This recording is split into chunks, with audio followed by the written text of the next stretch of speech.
Nagsimula sa simple na pasulyap-sulyap, nagpapapansin sa'yo.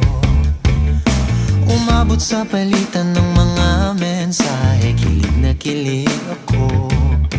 Kumusta, kain na, hello, magandang umaga. Ingat ka, pahinga, huwag kang masyadong magpupuyat pa. Naramdaman ng puso na dahan-dahan akong nahuhulog sa'yo. Sa kada araw natin na pag-uusap, meron nang